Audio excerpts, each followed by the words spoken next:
Hey folks, and welcome back to Lonely Horde Guitars. Today will be episode 9, I think, of the how long does it take to make an acoustic guitar. And today we're going to start on the top.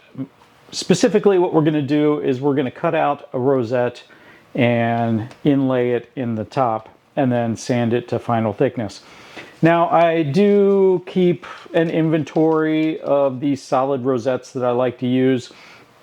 Basically, once I'm set up to do the cut, I go ahead and cut up a bunch of them and so I can pull them out as needed. But in the spirit of the science, what we're going to do is we're going to cut out a few more, capture that time, and then put it in this guitar top. First thing, of course, is we want to figure out where we want to put this. We've got a little bit of range here that we can slide up and down.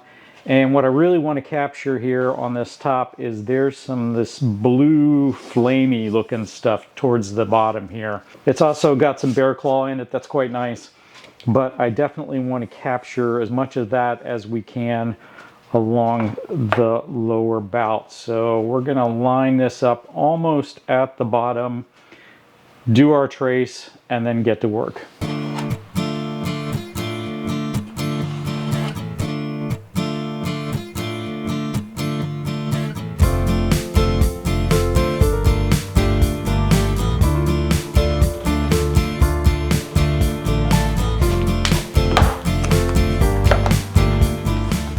All right, just a couple notes before I do the final one.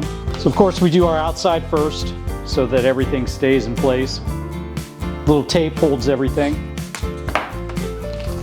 from sliding around. We always do our plunge from where I expect the fretboard to cover it, because that'll be sort of the nastiest part of the cut. Rotation direction really doesn't matter in this cut. Theoretically, there would be good ways to cut in each direction. Depending on the way the grain is going, you'll get a cleaner cut. But because I only want to do the plunge in one place, I'm going to end up with good spots and bad spots. You can see it here on this one. So here, these two opposite sides are a little rougher than these nice clean sides, but just a little rough sandpaper, not enough to change the shape of the cut, but just enough to knock off the strands is enough to clean it up. Usually take one shallow pass and then one or two deeper cuts to finish it off.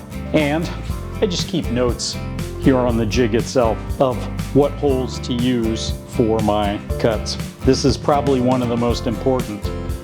I don't turn this on or off from here, because you can see that moves the bit, and so that may mess up the cut. So I leave it on, I turn it on from the power strip, and then I try and make sure that I'm never letting this cord pull on it, because that can torque it and our cuts are no longer straight.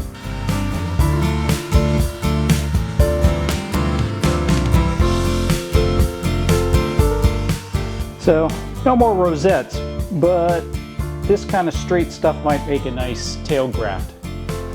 So we're going to save this.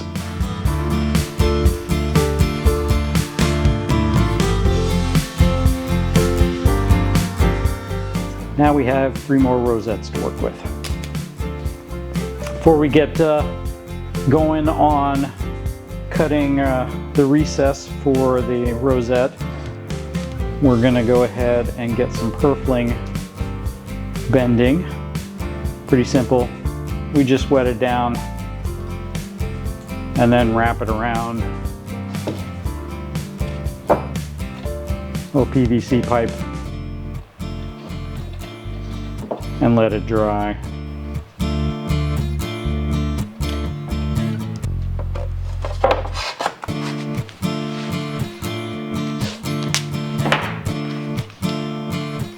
So this is a slightly different kind of bass, and this one allows me to dial the radius in very finely.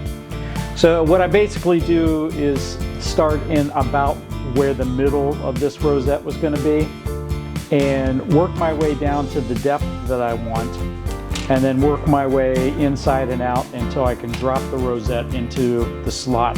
Then start working a little bit finer till I can get what I want with my rosette and my purfling. And I want something that's snug, but not so snug that once I get it wet from glue that I'm going to have a hard time getting it in. So it's sort of a fine line to balance there.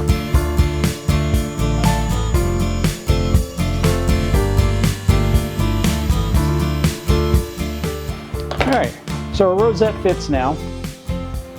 Now we need to give it some space for the purfling.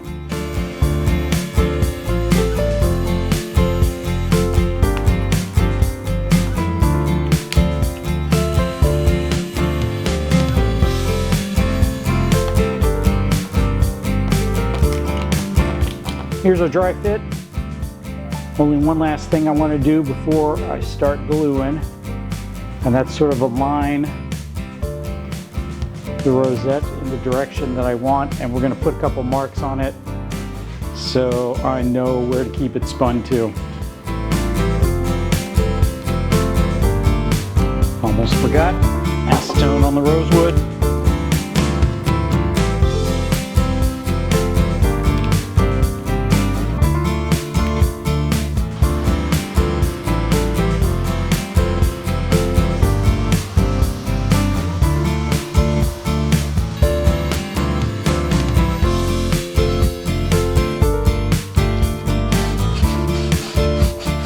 All right, so here's where we're going to wrap it up for today. We've got our rosette in and our purfling. I did munge the purfling up a little bit, but this will be under the fretboard, so I'm not too worried about it. I've got the mold on here so we can do a little bit of previs. I am really digging this blue flamey stuff down here at the bottom. That is going to turn out awesome.